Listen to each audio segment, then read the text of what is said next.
Hail, everybody. Welcome to our newest season, our third season of Smell the Glove podcast. Here we go. And no music today. We're just going straight into it because we're just practicing like everyone else that's a friendly.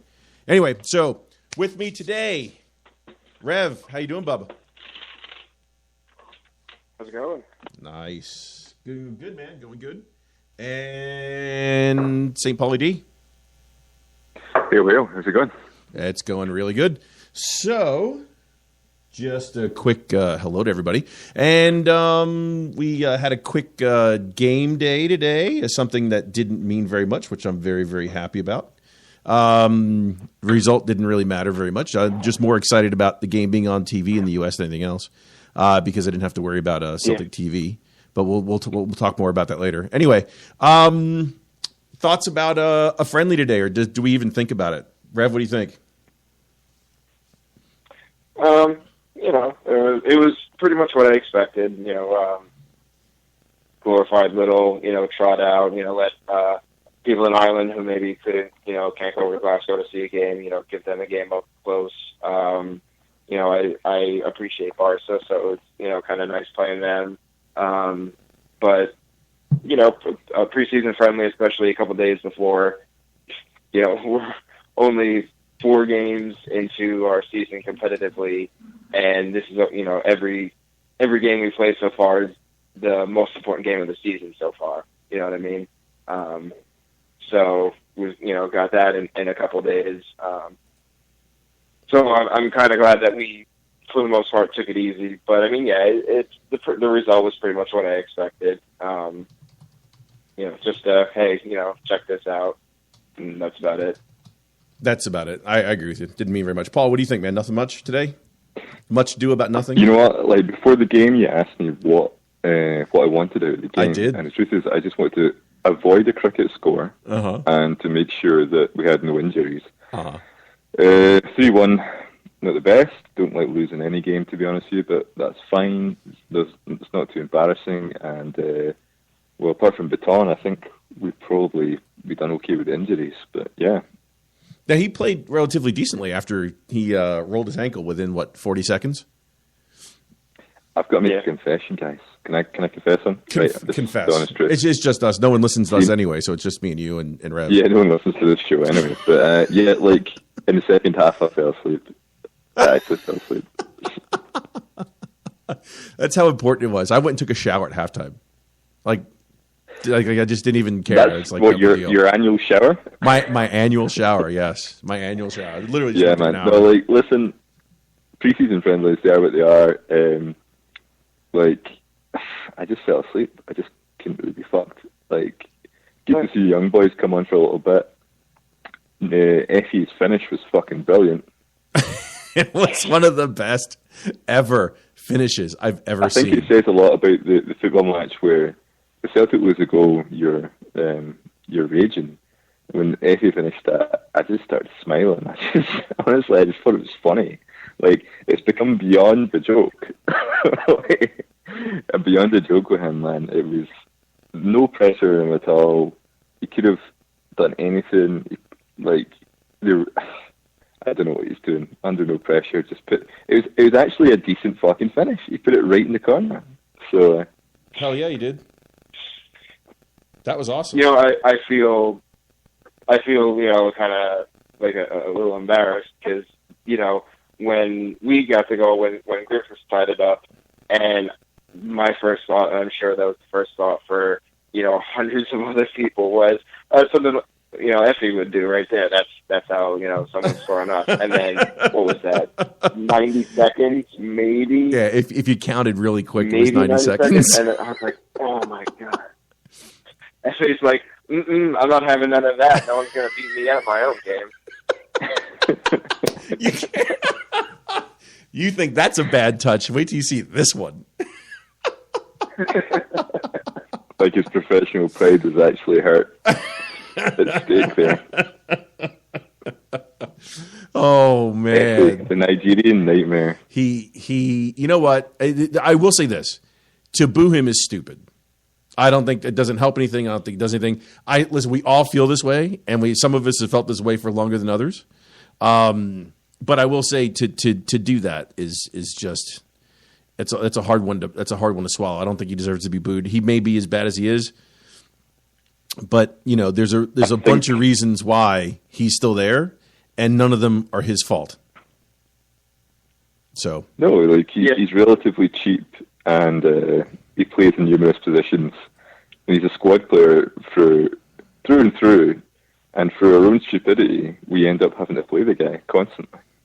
Yeah, I'll tell you what, Paul. Let me ask you. This is something that if you go back into the HailHailMedia archives, and if you go back way back into the end of I say way back, go back 3-4 months ago, and you go back into the end of last season, and we had this. Remember, you and I, we had this big argument about whether or not we should get rid of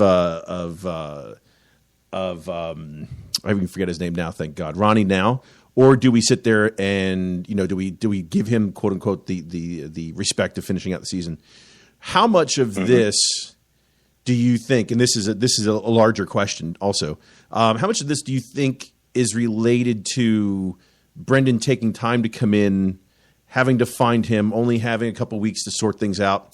Do you think that has more to, like, the reason why he's still here has more to do with the fact that Brendan hasn't had time to go through everything? Or do you think he was told right away that, this guy's a bomb scorer? Do you think he's a scare? Do you think he saw it on video and knew and he just couldn't get rid of him? Or what do you think that reason is? He's still here. Well, I'll break it down to a couple of sections. Firstly, I don't think that Efe Ambrose is in his plans and Brendan Rodgers' plans at all. Like, as in, if he's drawing up even a fucking depth chart of like centre backs, I don't think he's involved. The truth is that like transfers take time to happen, and we've got to find a club that are willing to part with money for the guy. Secondly, I think we're resigned to getting very little money, if any money at all, for the guy. So why cut him now? Well, let me ask you this: we don't have any centre backs fit. Well, I mean, but you know what? I had a conversation on Twitter with someone earlier about this, and what's interesting is I'm not buying that component either. And the reason why I'm not is very simple for me. What I'm looking at is when I look at that, I say to myself, okay, I don't want to hear how you could have had money and you didn't. And the reason why I say that is because we want to sell him for something.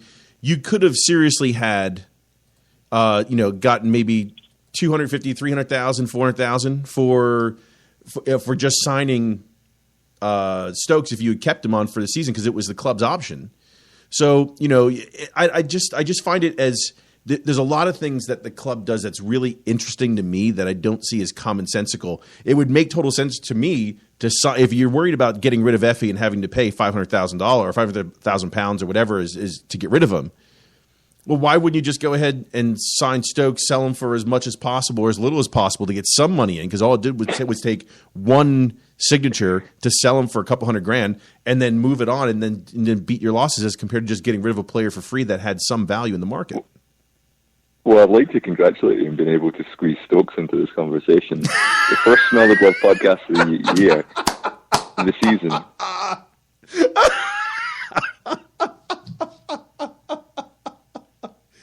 Sorry, but it is a valid question, is it not? Well, yeah. I'll come to that second. Firstly, this should have been the first ever Stokes 3 Smell the Glove show. Next week. Well, this is weird. I'm going to come back to a couple of things about Stokes and stuff in a minute, but yeah, you're right. I think the truth is that you could have just done effectively the Dylan McGeeh thing of optioning the contract, and then also just taking the 400,000 if someone's willing to pay it. But there must have been reasons. I mean, do you really think Peter Lawwell just couldn't be bothered picking up that paycheck?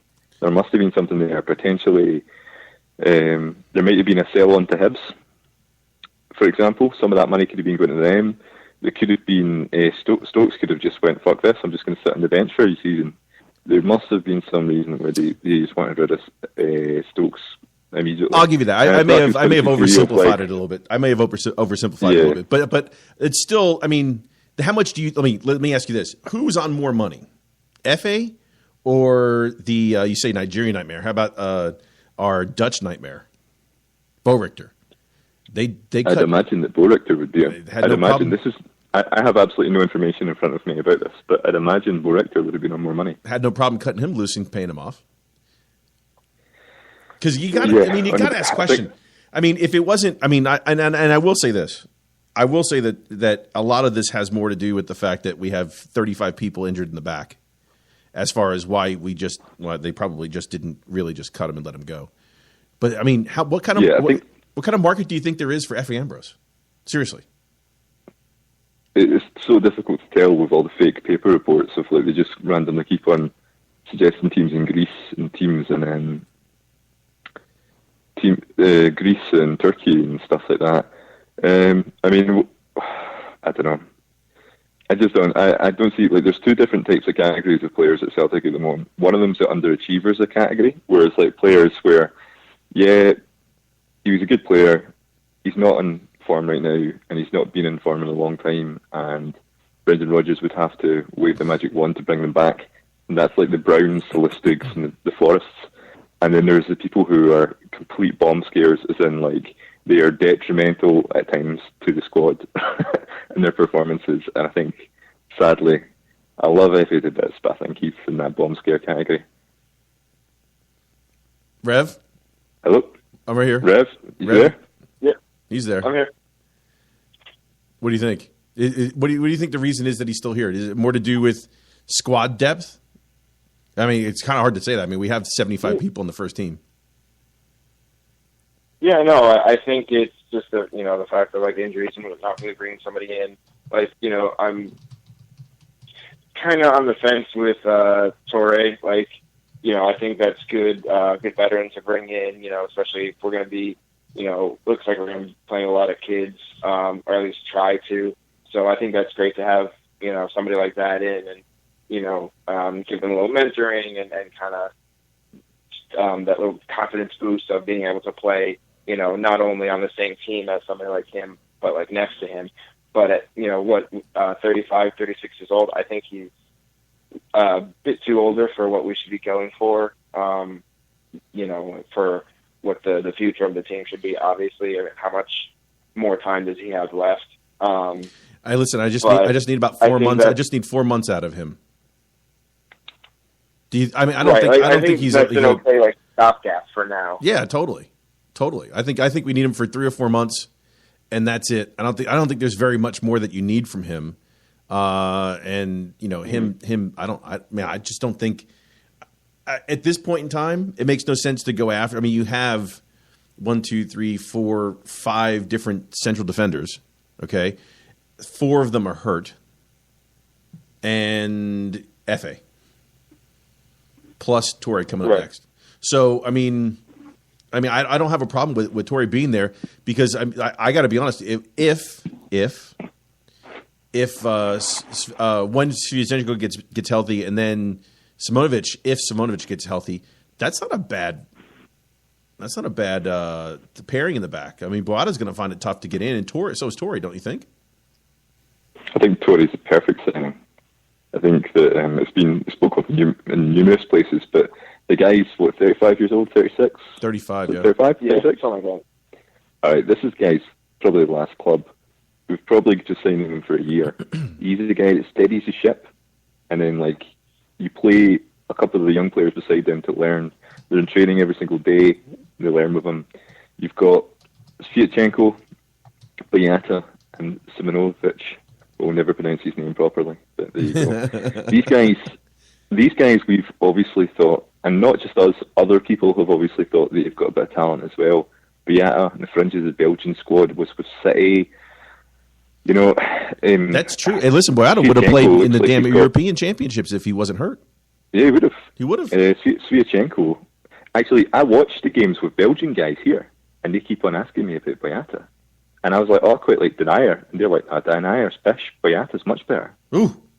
Is it? Exactly. No, here and I'm like, I'm giving it that. I'm like, guys, I'd bite your hand off with Denier. That was before I saw him getting roasted in the Euros. But, yeah. How much of this, Paulo, real quick, let me ask you, how much of Denier looking good had something to do with Van Dijk?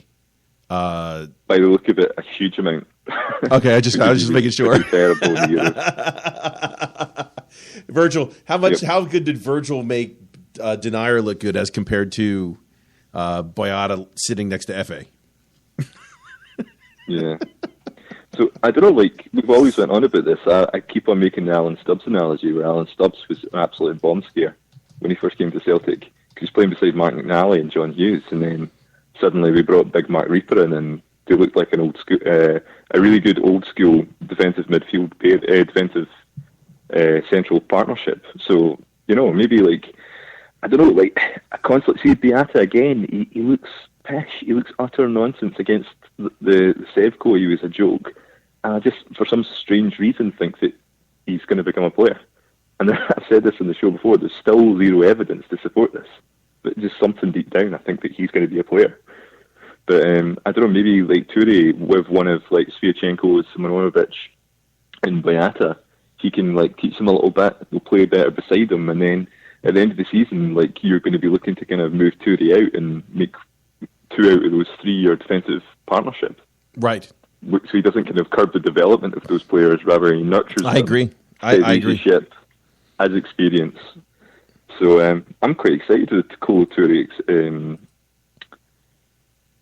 signing. I always thought he had a few clangers when he was at Arsenal and stuff like that, but apparently Liverpool fans are raving about him. I haven't watched English football in a long time, and the one thing I worried about was he'd be too slow, but apparently they're saying that he's still rapid. Rev, do you know all about him? Rev, you don't watch any Arsenal, do you? Or Liverpool or any English? Oh, no, sorry. No, I mean, I guess I'm cutting in and out a little bit. Oh, I watched him in the Europa League final. He was good then.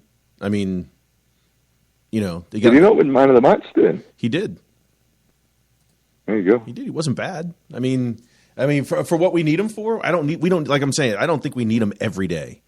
And here we go, Bitan out of Astana game. So we got one injury today. Just saw that. So Bitan out. Quite strangely, I was pretty much done with Bitan and thought he can go and fuck himself. And then when he got brought on away from home at Astana, I thought he'd done well to steady the ship and settle things down a bit. He did. Okay, so he did. I would have maybe have played him on Wednesday as well. Yeah, let me ask you this. So now that we've gotten our FA out of the way, the question about last Wednesday is this. You know, can we just follow up a couple of quick things about Barca before we move back? Sure, go ahead. What do you want to do? Cool. Just like a couple of quick things. Firstly, Brown and a bunch of the other guys chasing down the ball in the final third of the field. Was that not what Ronnie wanted and kept on claiming that we're going to be doing and he never done?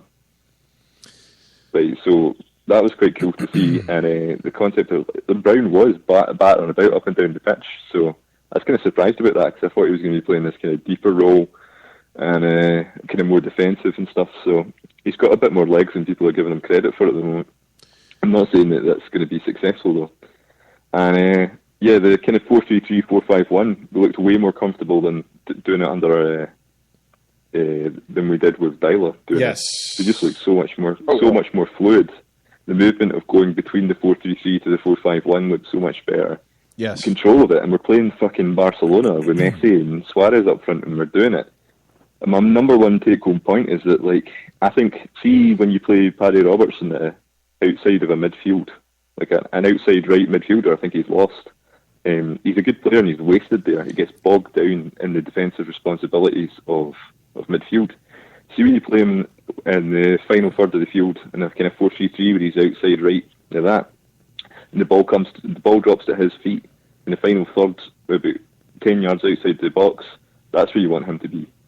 If we can keep him playing forward in this role, he'll be fucking outstanding for Celtic. Which one? I think he will be. I think his talent will be wasted if we play him deeper. Who's this? You talking about Baton? No, Roberts. Oh, Roberts. Yeah, no, he's not going backwards. I agree. Yeah. Yeah. No, he did really well today. This week. We played Deadco in that cup final. He was playing fucking right midfield. He was like hugging the touchline at the halfway line. Nah, that's not where we don't want that guy playing. Much further forward. I agree, especially today. He took him on. He took him on a couple times. Hold on to him. That's the other part too, and that's you know what's funny? How many of you guys are laughing when you see people talking about, oh, wouldn't it be great to go ahead and keep Patty? Like we could put the money towards him. Let's get this straight. The better he plays, the more he's worth. And right. And not only would you have to pay him 14 or 15, pay City, 12, 13, 14 million to keep him. You're looking at then paying him what, as a salary on top of that, what a 14 million pound player gets. 100,000 a week, yeah, 60,000 a week, no, 50,000 a week. I mean, come on, no one. They're not going to pay that money. So, I mean, putting the money towards signing him is, I find that funny.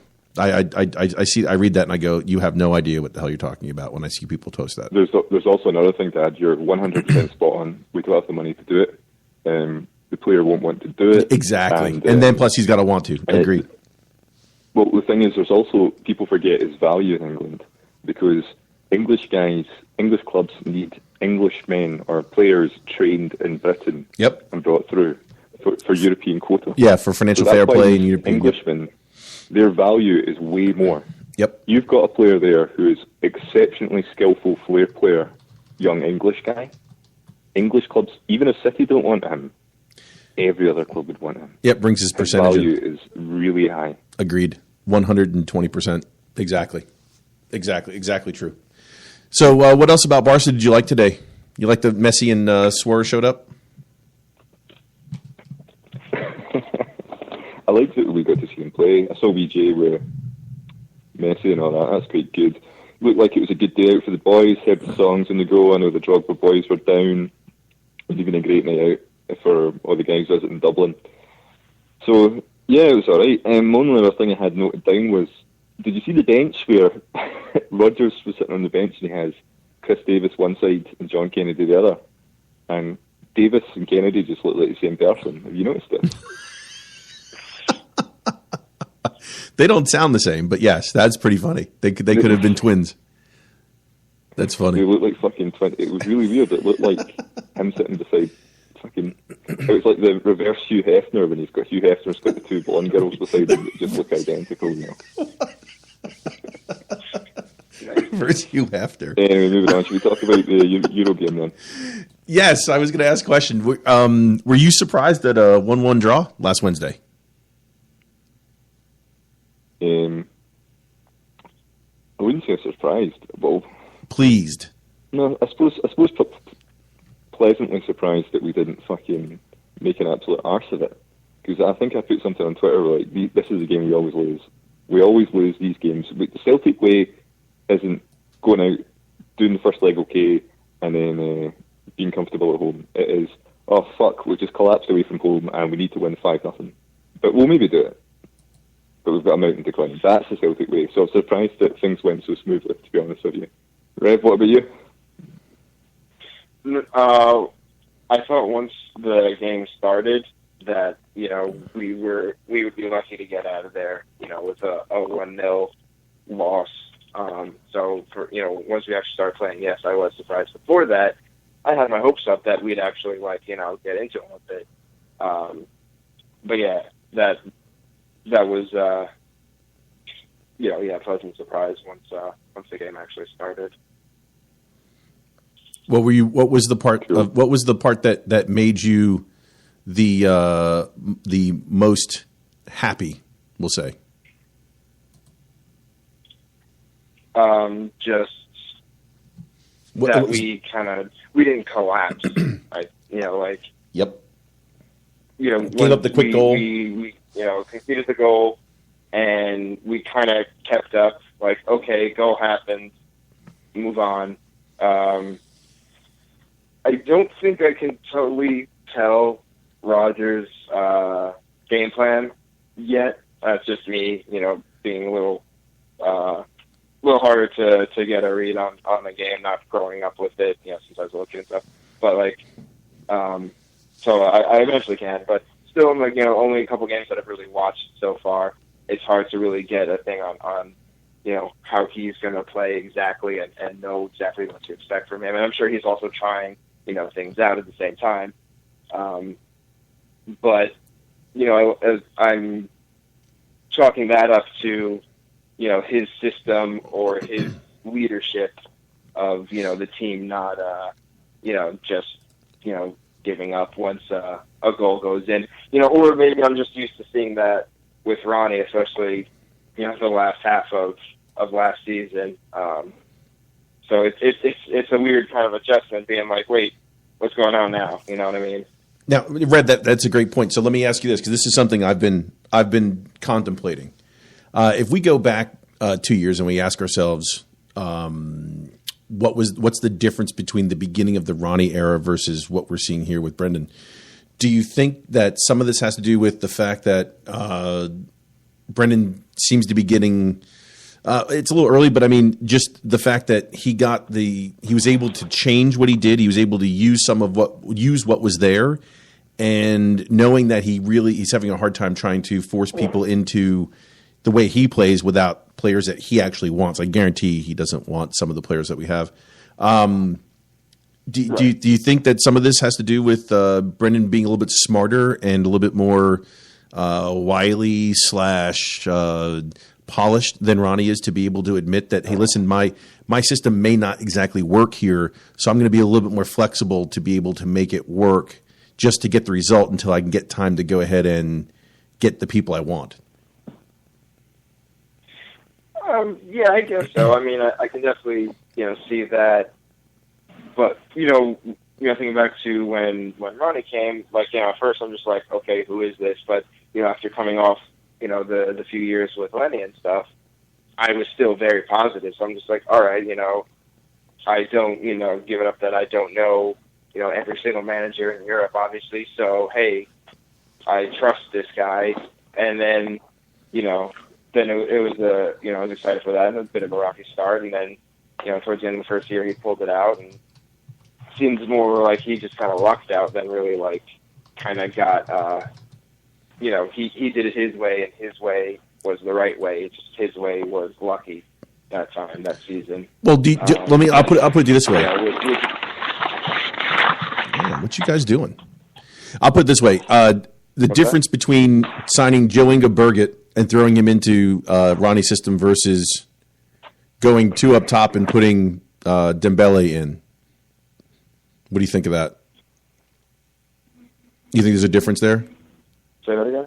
Well, I mean, Ronnie buys loans in Joe Inga Burgett, and who comes in and then forces the whole entire team into his system, and doesn't get a great result, and then brings Dembele in and really does what most Celtic fans want, which is two up front.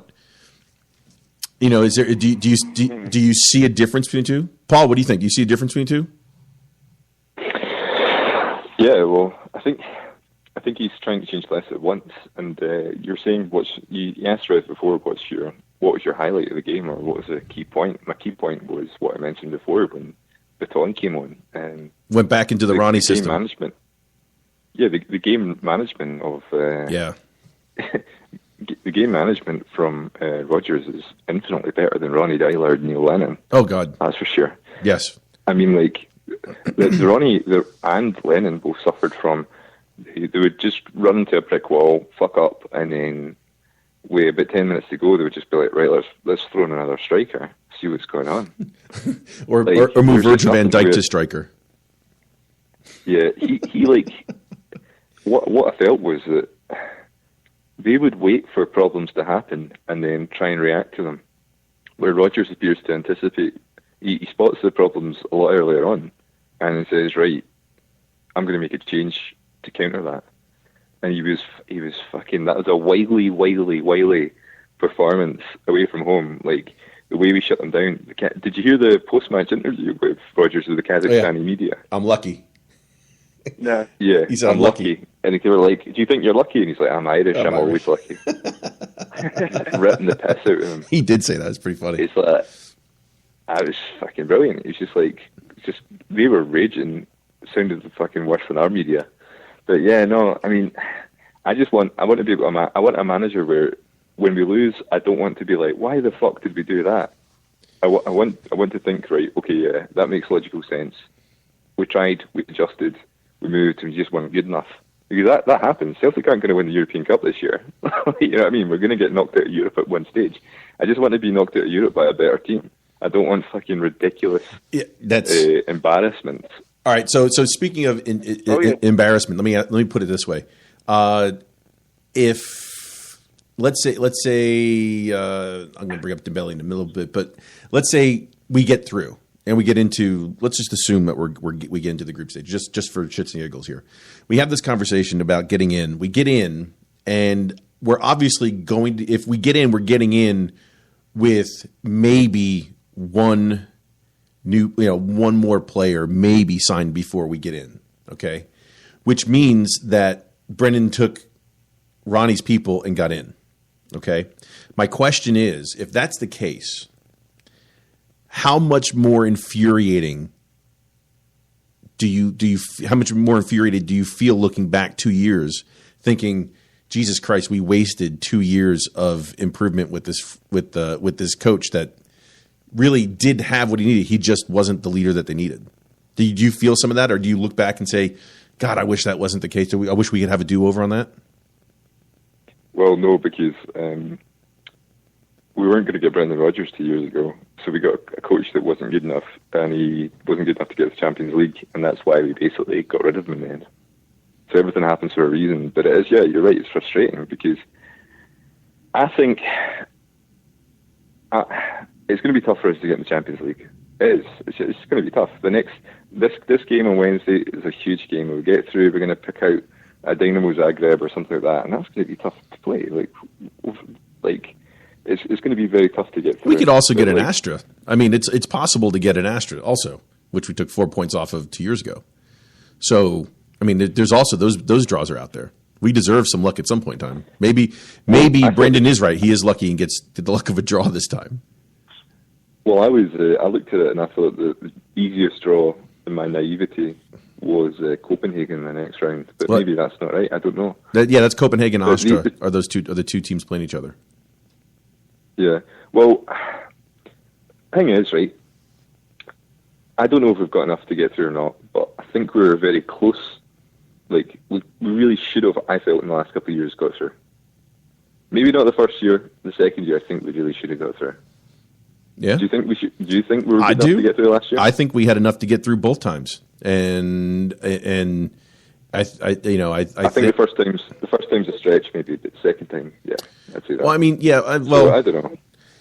Yes, I think they should have. I think the League of Warsaw, I think he is when, looking back now, is when Ronnie was like, oh shit, I'm in the deep end of the pool. And so you're saying we can register one more player before the next round if we get through? I think if we get through this, we may get one more, and I think if we get through that, we'll get one or two more after that. Cool. Everyone see the Photoshop of Scott Sinclair's girlfriend at the Celtic shop? No, that's pretty funny though. There was a picture. It was actually a good picture of Scott Sinclair's girlfriend at the Celtic shop buying Celtic stuff, but it seemed to be a Photoshop. But yeah, I don't know if the winger is going to. I suppose the winger's probably the player that you can throw in the quickest without having to worry about him. So maybe that's a good person to bring in. Or maybe we get a winger who can cross the ball from the left. What's that? Maybe we can get a winger who can cross the ball from the left. Imagine that. I mean, the people we have. I mean, do they go to training during the week and practice crossing with a balloon? What do they practice with crossing the ball? It's amazing. Jesus Christ! Some of the crosses are just like, you look like they're trying to pass it through an upright. It's ridiculous. But anyway, so enough about that one. I'm done. I'm talking about that. I'm sorry. I'm just happy. The result that we got, yes, was great, and I think more of that has to do with Brendan than it has to do with the players. To me, I tell you what. See, for the development of this squad, imagine if we did get through with the team that we've got at the moment. That'd be the ideal scenario. Yeah. Because if you get through with this team at the moment, it means that, okay, right, I think Baton needs to go. I think Johansson needs to go. I think Brown needs to go. I think Forrest needs to go. I think all these huge Ambrose definitely needs to go. A huge chunk of all these guys definitely need punted out, right? And hopefully you can get these guys out the door. But it's a risk because it's hard to bring in new players. But if we're in the Champions League, then we can attract a higher quality player. Yeah, it's a much easier thing to bring in players if we can get into the Champions League. And also, hopefully we can justify it by being in the Champions League, spending higher wages to get better players in. So let me ask you this. Go ahead, Paul. I'm sorry. No, I was just saying it's fantastic if that happens. If they do, I'm not holding my breath. Yeah. So let me ask you this. So let me do a couple of unders that are tied to that then. So over under 19. That's the number of first team players that Celtic will have at the end of the window. You think it'll be more or less than that? More. We just can't get rid of people, you think? It's going to be tough, man. And that I don't include young kids, but 19. We have like 25 or something right now. I think we've got to be 27 at the minute. 27. Rev, what do you think? Over or under 19? I take the over on that. Yeah, I think we'll definitely shed some, but we're not going to get rid of almost 10 players. Do you think it makes it easier to go ahead and drop some people for relatively cheap if they have the guarantee of Champions League group stages, or do you think the club holds on to that? Holds on to the players to try and get max value? I would say if we, especially if we qualify for Europe at, either level, we would probably hang on to more players. I know we'll probably get a couple. But I think we'd hang on to more too for the fact of we would need the depth and why get rid of people. I mean, even people who are just eating away, at payroll. I think we'd still need to keep some heads around just to have the bodies. You know what I mean? The bodies. So that leaves us to. So we're going to get 19. So Paul, here's an over under for you. The number 15. Those are the number of F.A. Ambrose appearances in a Celtic shirt from here on out for the rest till January. What do you think? I'm hoping under. I think under. I think it will be. I'm hoping. Apparently, I think Boyata and Simonovic, they're very close to being back. Yeah, Simonovic is back at least on the treadmill at this point in time. You know what injury he had? Okay. He had microfracture in his knee. What? He actually had a microfracture. That was the one where everybody was like, "Oh, what? He's soft. He's soft. He's made of glass. He's a coward." Yeah. Oh wait, now I've been playing a broken kneecap. Yeah, he had. It actually it was his kneecap. I think it was his tibia, the bottom half, what he stands on in his knee, had microfractures. And he did it in one of the Celtic games. He came here totally healthy, and then he did that, and then that thing. So it's interesting to see. Rev, what do you think? Over under 15 for him? I have to go with my heart and say it's going to be under. I mean, I'm hoping it's I'm hoping after today, Brendan Rodgers can go in Monday morning and be like, "Do you see what I have to put up with? Get rid of him. Do you really want this to happen? Get rid of him." Yeah. Do you think it's something that the rest of the team realizes too? You think? They have to. They have to know, especially with those that are active on social media. Because I see people mentioning players and stuff like, "Oh, you had a great day," or this guy was shit. So I imagine they, see stuff in their timelines or get mentioned in stuff that happens to, talk shit about him or other players, on a particular day. So, they're professional players, but they have to know. They have to know. So, Paul, real quick question for you. If you say F.A. and Forrest out the door, okay, who are the next three people to join him? Johansson, Baton, and probably Effie. I think potentially Mackay-Stevens might go as well. But the thing is, here's one thing I want to bring up, whereas people on Kerrydale Street are like, "Oh, this person's shite. Armstrong's shite. Mackay-Stevens is shite. Who else is it? Alan's terrible." Christie's not good enough. Oh, that's right. Yeah, we're down to 4 people. What? Yeah. Now, I think that the truth is that we bought these guys on very little money. We need squad players. You need, like you're saying, you want a 22-man squad, 25-man squad. Brendan Rodgers said 22. Let's just say 25, right? So if you go out and get, like, if you sign yourself a Premier League level centre midfield player right now, actually 2 of them, just say 2 of them, for example. Scott Sinclair, you've got Yaya Toure, Kolo Toure playing at the back. You've got Yozo, you've got Boyata, and you've got Sviatchenko, right? Now, you're going to have some players on lesser wages. These guys don't, like, you got young Scottish players there who probably aren't on a high wage. You didn't play a lot of money for them, and they're probably prepared to play at Celtic and be a bit part player and get rotated into the squads because it's the biggest team they'll ever play for. I think people are being exceptionally naive about this. If you look at the Seville team, right, you've got your Larsson and Sutton and Moravchik and all that, and all these absolute stars, and that's great. But you also had Steve Guppy and Momo Silla. Mm-hmm. You also had Colin Healy. I mean, everyone talks about Lambert and Lennon, and quite rightly, because they're fucking phenomenal. But I watched Colin Healy play centre midfield for Celtic numerous times in the same team as Henrik Larsson. And Colin Healy was pretty pissed, to be honest with you. The thing is that we've went out and got these guys. These are the guys that we need to use to build a squad. We need the star players, aye. These guys obviously aren't the week in, week out guys that are going to... They aren't the Petrov, they aren't the Larsons, they aren't the Suttons. We don't have that in the team, and we need to go out and buy that. But hopefully at the minute, the repair to the squad is this. We punt out the Johanssons of the Batons who are meant to be our Petrovs and meant to be our Moravchiks. Punt them out because they're not good enough. They're the guys you need to concentrate on. Get them out the door.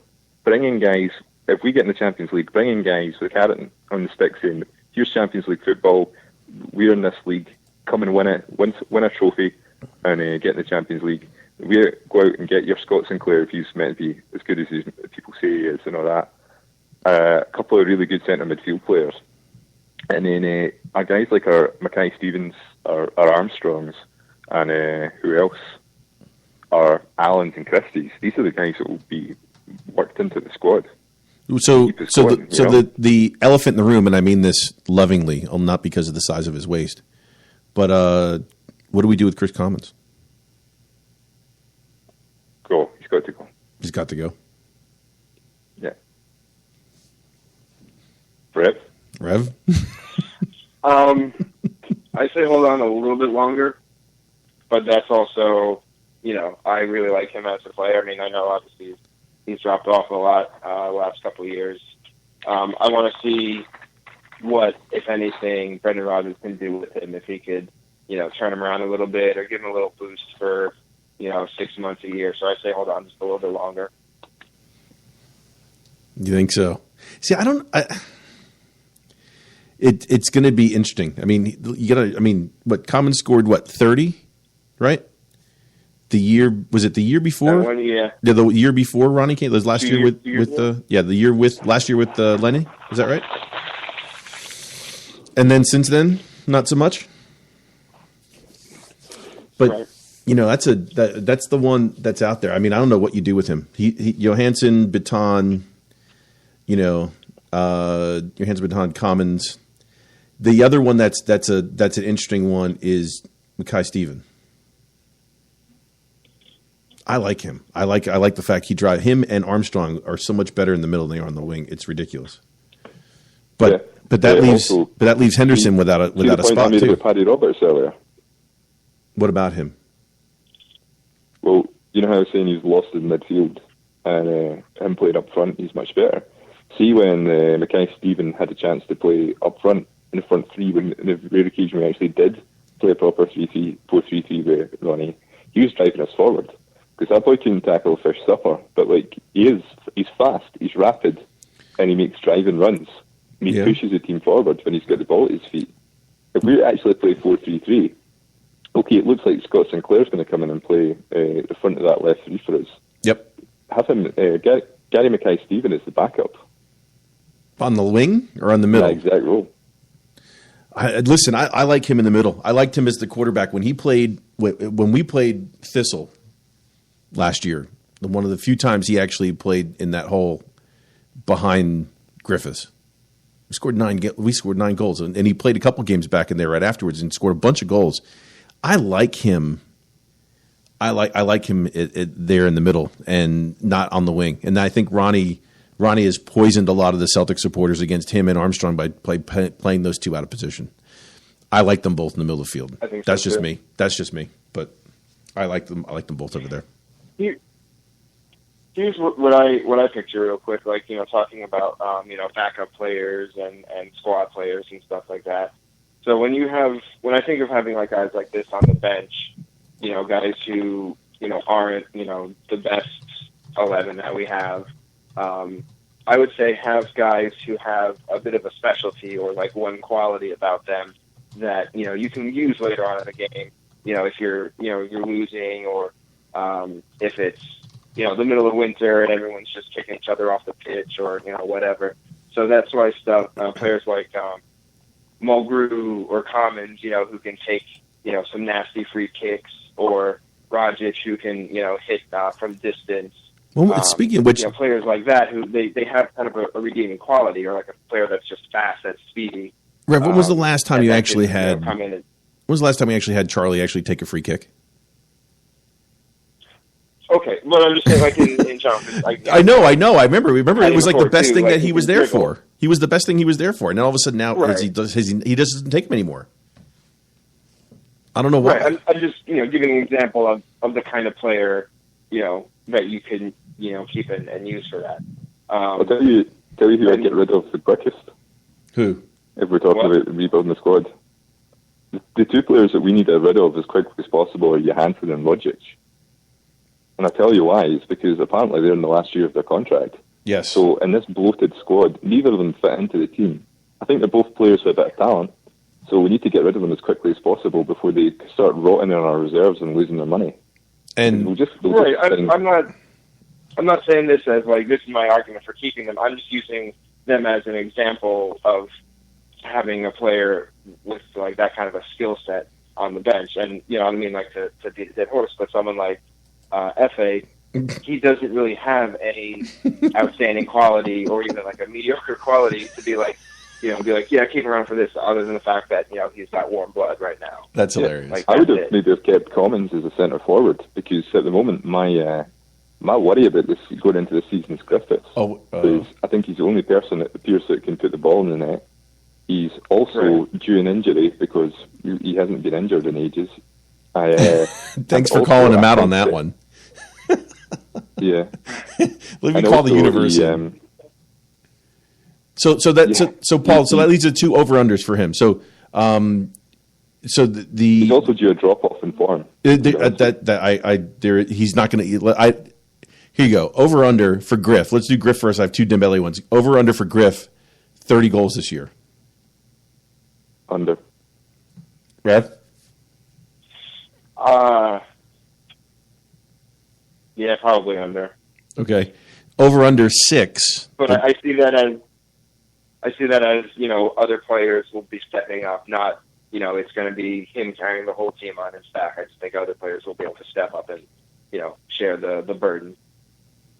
It's okay. So over under 6. The number of games before Dembele actually gets his first goal. You think it'll be more than 6 games from here on out, or do you think it'll be less? I think he'll score meaningless goals. I think you'll get like a meaningless goal somewhere, not like a really key one. I'm slightly worried about him, where I don't think he's a bad player, but I think he looks like a striker who doesn't score goals, which is fucking meaningless. Well, he scored 17 last year, so over under 17 goals this year. Under. Interesting. I think people are pushing the panic button too soon on the guy, but he's not really showing a huge amount to get excited about. He likes to dribble. That's for damn sure. So, speaking of him, and just throwing one last thing out there about panic button and complaining about him, what did you guys make of his exuberance on the bench when Griffith scored last Wednesday? Well, apparently he didn't celebrate at all. He did do this golf clap on the bench. I did see it. I mean, he did put his hands together at least twice. Well, he's probably pissed off at his own performance, to be honest with you. And, yeah, I don't really care. I don't think that means anything. Do you, Rev? I'm surprised he actually even started the game. So, like, you know, how long did he play? 60 minutes, yeah. Minutes, mm-hmm. like About so 60. The fact that he got that much, you know, game time by himself as a striker, I was kind of surprised. So I don't think he really has anything to complain about. You know, anybody, if you're, you know, playing as a lone striker and it's, you know, your team's losing and you're getting into the, you know, last third of the game, last quarter of the game, like, you know, you have every, you know, right to that you should be, you know, subbed off. Like, there's no complaining there. Yeah, I mean, I think and if your teammate scores, like your team scored, you celebrate.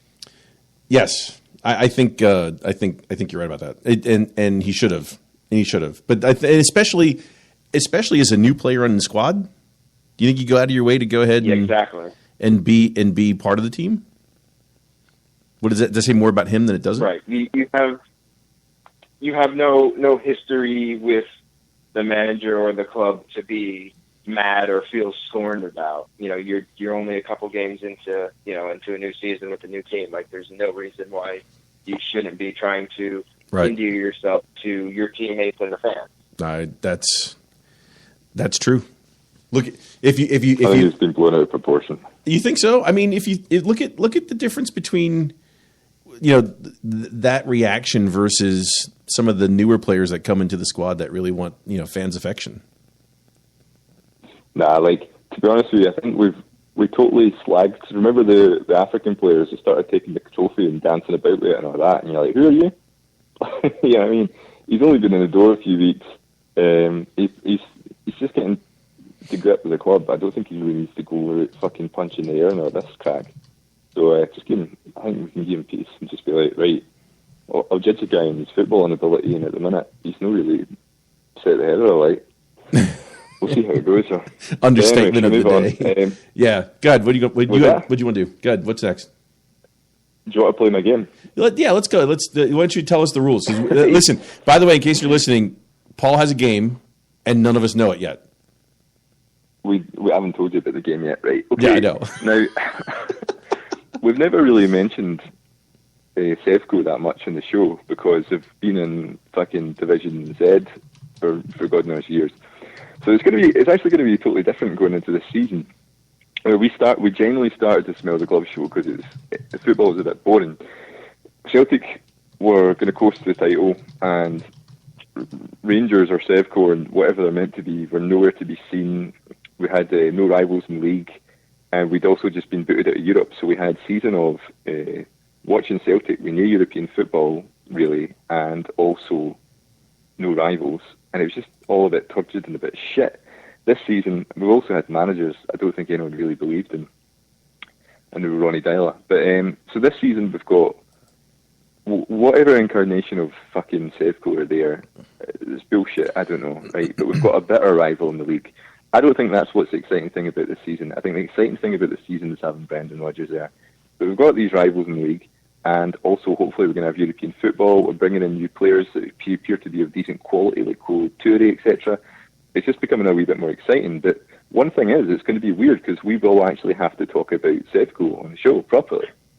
Correct. Do you not think? Yeah, we don't. And like we will. And we not only do we not do it, we also don't compare either, because that's a long conversation we've had numerous times on the show about why do we compare one to the other. Yeah, I don't know, like, but the point is that I was going to bring up is it's quite funny the Rangers or Sevco or whatever the fuck they are currently trying to whip up a frenzy to try and build up a rivalry with Celtic that isn't actually there. And one of the things they're doing apparently is trying to sign players that will get one up on Celtic, such as apparently they're trying to sign Giorgio Samaras at the minute. Did you hear about this? No.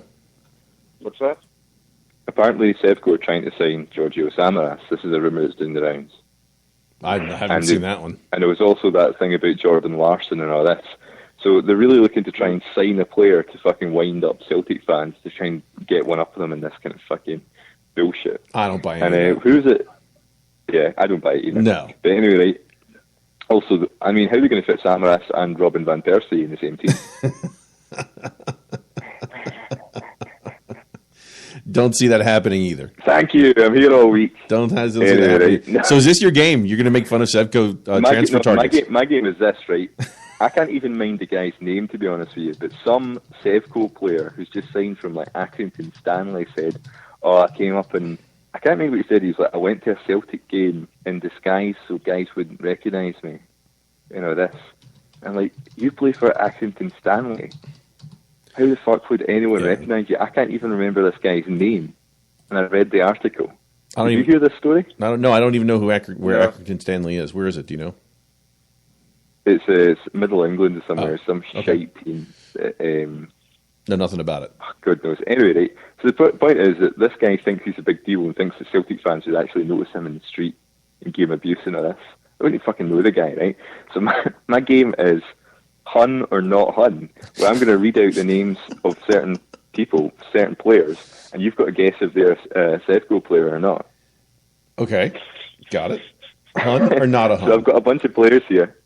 Some are from Sevco and some are from our guest team this week, which is Bristol City. So you're going to have to guess. I'm going to give you a name at a time. I'm going to give you one to Dr. J and one to Rev. And you've got to guess if the player is a Sevconian or if he plays for Bristol City. Right? Got it. Okay. Understand. Go ahead. Let's do it. Right, Dr. J, here's your starter. Derek Williams. Is he a Hun or not a Hun? Not a Hun. You're right, he's not a Hun. He plays for Bristol City. There you go. That was. There you go. That was interesting. Okay. Right, Rev, we've got Mark Little. I think he's a Hun. He's not. He also plays for Bristol City.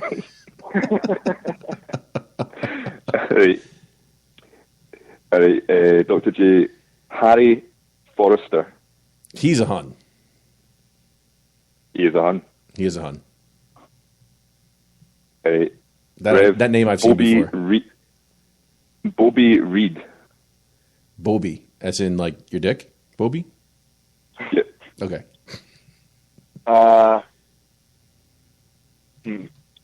I'm going to say not a Hun. He's not a Hun. He plays for Bristol City. Okay. All right. Dr. J, Joe Morrow. Joe Morrow. Not a Hun. He's not a Hun. You're good at this. Have you got fucking Wikipedia? Damn. No, I don't. But I'm telling you. I'm good. All right, Rev. Matt Crooks. Who? Exactly. Matt Crooks. I'll go with not a Hun. He's a Hun? He's a Hun. Huh. Come on, anyone with the name Crook has to be a Hun. Yeah. All right. Dr. J, Joe Dodo. Joe, he is a Hun. He is a Hun. There you go. Big signing. Rev, Jason Holt.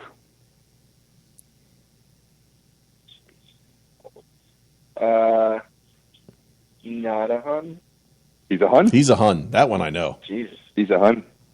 Okay. Rev, you got to brush up on your Hunnish. Yeah, right. Yeah.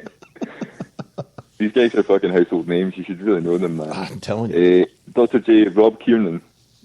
Kiernan's a Hun.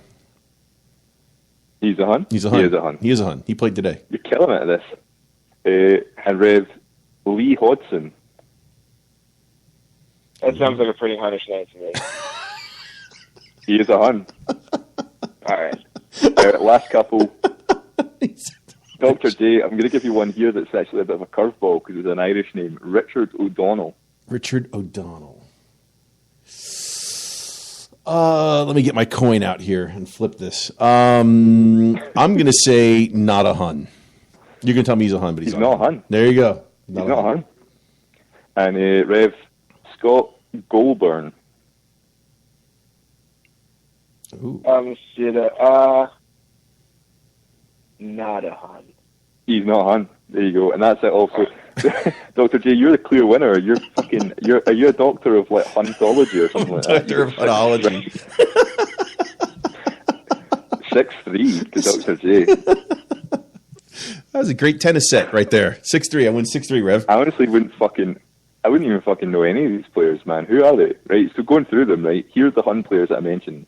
Rob Kiernan, Lee Hodson, Jason Holt, Matt Crooks, Harry Forrester.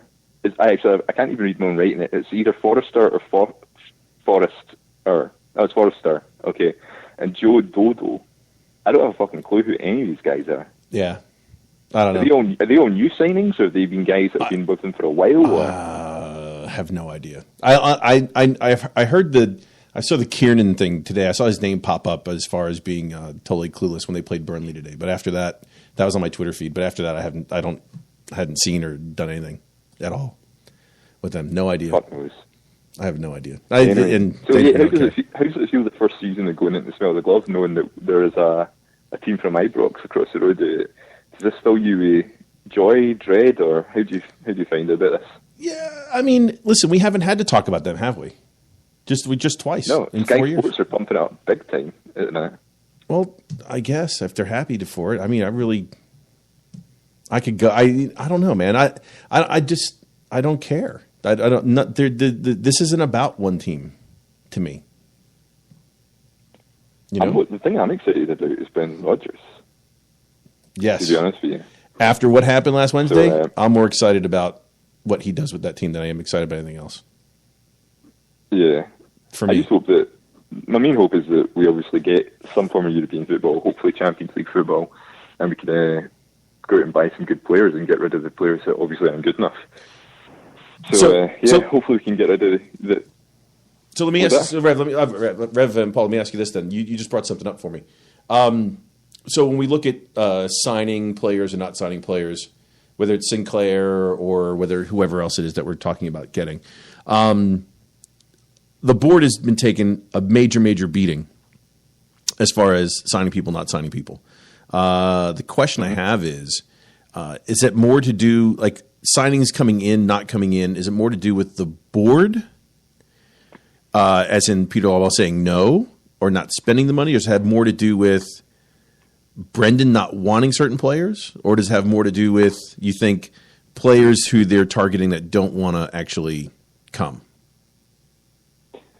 I think it's a mixture of a bunch of things. I think, obviously, the number that was banded about was for 15 million to spend.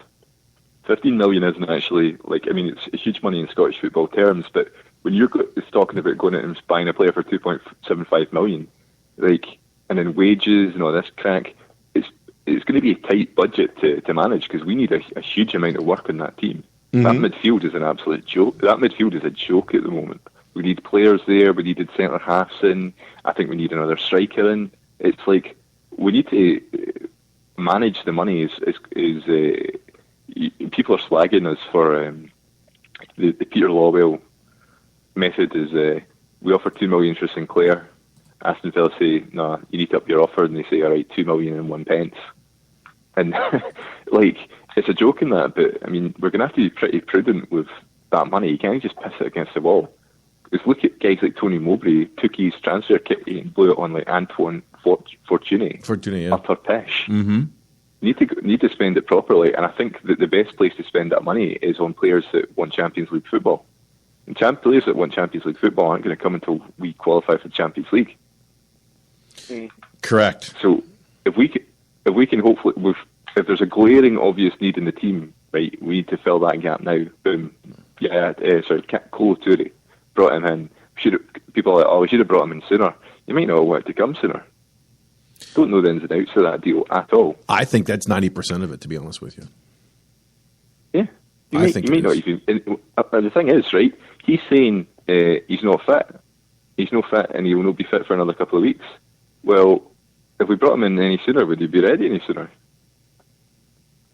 You don't know. No, I don't know. I don't think so. That doesn't solve any problems. So I don't know. Hopefully, if we get Scott Sinclair, then hopefully we get him for the right money, because I don't want to buy players for wasting money for the sake of it. The whole Fergus McCann thing of if you tell me a player's worth 500,000 and then we put in a bid and it gets knocked back, and then they say, you tell me then I can get him for 1.5 million. I don't want to spend 1.5 million on that player that I value at £500,000. Correct. I'll go out and buy a player at 1.5 million.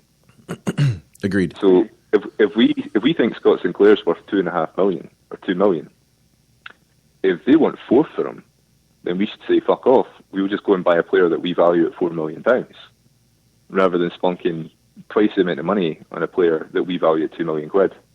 So I don't know, but yeah, no, I think we have to be very, very, very, very smart about the way we spend our money here, and because we need rid of Johansson, Baton, Brown. I think we need 2 central midfield players then. Well, you can go ahead and kiss that one goodbye. Brown's not going anywhere. He's not going anywhere. I think you keep Brown for now, and you probably look to work him out towards the end of the season. Yes. Or at Christmas. Yes. I think it's too soon to get rid of him.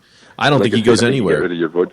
I don't think. I think he ends up like Derek Jeter, where he just stays, and he just stays until his contract's over, and then moves into something else. I don't think I really, honestly, don't see him going anywhere. I see him being treated a lot better than the way Chris Commons is being treated. That's for damn sure.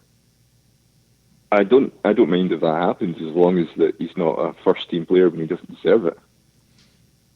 I think that I'm a big Brown fan, but I think potentially this year is the year that we need to give him a bit of competition and say, you're not playing every single game. So, I like to look at McGregor, and I like to look at Christie, and I like to look at Allen. McGregor. I'd say McGregor. I know we're not really care about what happened today. McGregor was horrible today. He really was. Yeah, he wasn't very good. He wasn't very good today. But none of those guys, and he wasn't good on Wednesday either, by the way. I don't think these guys are going to win us any titles, to be honest with you. Well, they have won a title. I mean, those guys did win a title. I don't think they're good. I think what you mean is they're not going to get us very far into a group stage, is what you mean, as far as titles. Those guys. That's probably true. Yeah, they're going to win. I mean, this team, the way it's constructed right now, would win the SPFL. Yeah, probably. No, I don't see a problem with that. Not at all. But if you want more out of the team, I think that's where the next issue is. I think we probably need two strong midfield players. One defensive midfield player who wins the ball and protects our back line, and we also need a creative player. Well, you don't think Odger's that guy? You don't think who? Christoph Odger. No. Really? I think he's going to be a work in progress, and I think he's probably going to end up playing as a centre back. Really? Or if he does play in a defensive midfield player role, I don't think he's going to be ready this season. So, interesting. Anyway, interesting. Have we got anything else to do? Because I think we should have a short show today. We should. It's just a pre-season at the minute. It's just pre-season. We could just since we're not going to be on before Wednesday rolls around. Why don't you just give me a quick prediction for Wednesday night? 2-1 Celtic. 3-1 Celtic. Nice. Rev. No, I said 2-1. Oh, you said 2-1. Sorry, 2-1. Oh yeah. Rev, what you think? That's what I'm feeling. 2-1. 2-1. And it's not an easy 2-1. One that will, maybe they'll go down to 80th minute or so for that second goal. Anything that includes a 1 scares the fucking piss out of me. By the way, just letting you know. Yeah. I don't think it'll be tight. I don't think this is going to be a fun game to watch. Also, my prediction is this: Scott Brown to get booked and miss the next round. Yeah, considering he got a stupid booking last week. Yeah. Yeah. Yep, that's true. He did. He did get a stupid booking. No, that's for sure. I'm going to go. I think what ends up happening is we get a 3-1. I think it's well in hand. We score, and I don't think we put it away till late. I think it's going to be the same thing that happened as far as putting it away late, like it happened last time.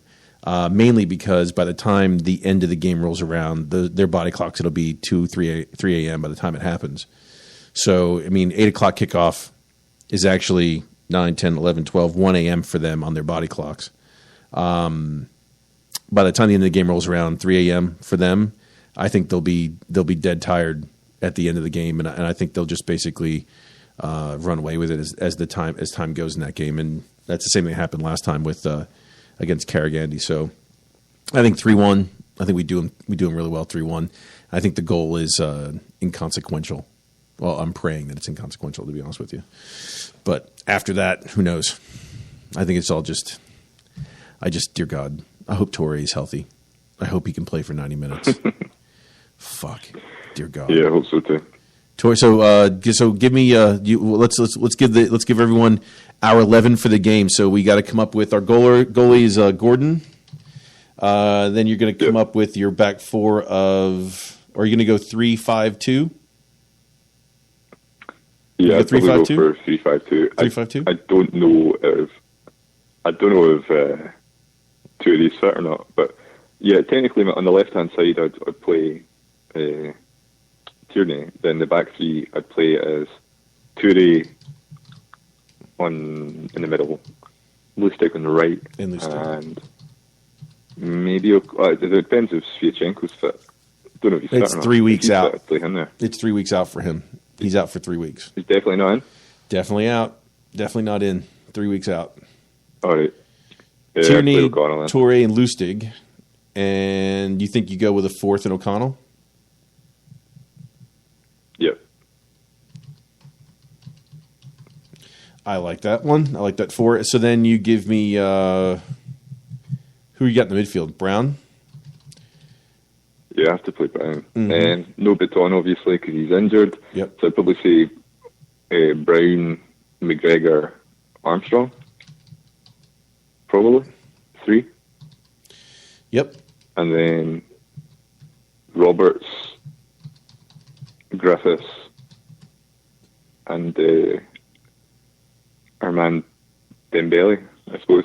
He goes at him again. Basically, if I give too many players. No, that's right. If I give a 12-man squad. No, that's 7, 10, 12. Yeah, that's 12. So McGregor. Yeah. So basically, it's the same team as last time. Just take Torrey out for Ambrose. Yeah, pretty much. I'd say. Man, I fuck, dear God. I hope he's fit. This sucks. I have a feeling we might see something like we saw today. You think so? At least that's how I would, do it if I was managing the team. I'd put out, maybe not the exact players. I was like I'd have, Tierney instead of Izzy and stuff. Yeah. But same front three. Same midfield minus Baton, and then back four. Tierney. Yeah. There's no Shevchenko. Yeah, no Sviatchenko. So basically, why can't we put? I mean, is Janko that weak on the right wing that we can't put Lustig in the middle with Torrey? What you question? You think so? You want to play him as center defender? Yeah. I was thinking about that today. He's 5'10", so he's not the tallest, but he's strong enough, physical enough. I think the centre half position's changed a lot in the last 10 years. Where obviously I talked about Stubbs earlier on. You used to have these big, sturdy looking guys like Mialbi and him and all that. Where you look at Chris Smalling and Van Dijk, they're athletic, lean guys that are still quite strong. Well, you can't get much more leaner than Lustig. Yeah, that's true. But I don't know. No, I don't think I would play Janko at the moment. You don't think so? I'd go with the team we've got. No. Anyway, guys, I'm going to have to head, so are we good to wrap this up? Or? Yeah, we're good. I'm good. Anything else you guys want to talk about? Nothing? We're all good? Rev, you're good? I'm good. I'm good, too. Well, maybe, let's see. Since we fly by the seat of our pants, we're never on the same show ever 2 nights in a row. Maybe we'll see you guys next week. What do you think? Guys, you're home? I'm home. Yeah. I suppose we're playing Hearts on the Sunday, so maybe a few after the game. Oh, that's right. Season kicks off. Season starts on Sunday. Oh, I'll talk about that. So maybe we get a show in between now and then. All right, boys. Have a great weekend. Rest of the weekend. I'm glad that we got a chance to talk. It's good talking to you guys. And hopefully the sound quality is a lot better. This is a lot more stable platform. I like this platform a lot better. But anyway, so Paul, come up with another hun or not a hun for next week. That was good. That's the only thing I've ever done good at, so I have no idea if that's a good game or not. Robin van Persie, hun or not hun? Definitely a hun, but not a hun. He's both. He's a hybrid. He's a hun, but he's not a hun. Anyway. Fair enough. All right, boys. Take it easy, right? Take care. Hail. We're out. Later, boys. Hail, everyone. Have a great time. Take care. We'll see you next week, and let's get a nice win on Wednesday. Take care, everyone. Hail.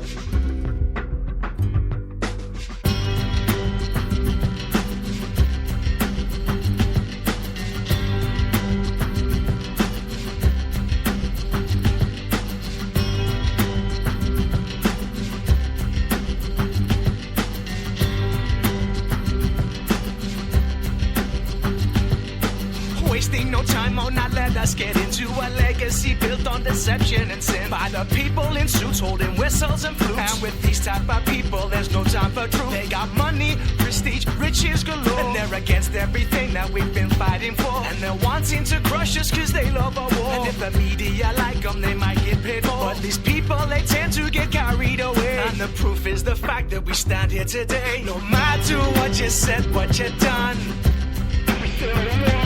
thought you were the people and we were the scum. You had every advantage under the sun. And this blood will run in the sons of our sons. We saw your culture of handshakes, pillars, and beers as you plundered your way through those asterisk years. We heard nothing but venom ring in our ears. From the papers to airwaves, it's all engineered to send out a message so loud and so clear. You don't like our type around here, but everything isn't as it appears. Under the surface, the real profiteers can do no more hiding the reckoning's here. Swapping succulent lime now for crocodile tears. No matter what you said, what you done,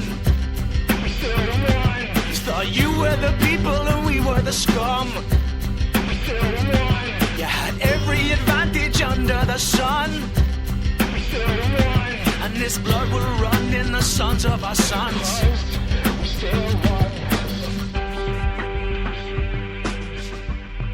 Despite all the pain, and taking more than you need. Everybody can sing, cause the history reads.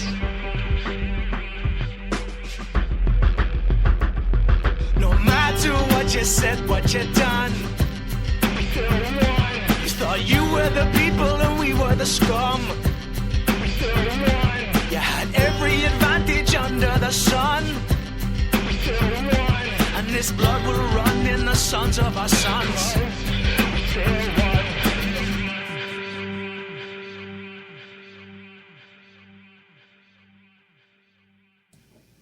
Hello, everybody. Thanks for listening in. And by the way, Chris, take care. Hope you're feeling better and enjoy your move. We'll talk to you later, but everybody take care. Have a great night.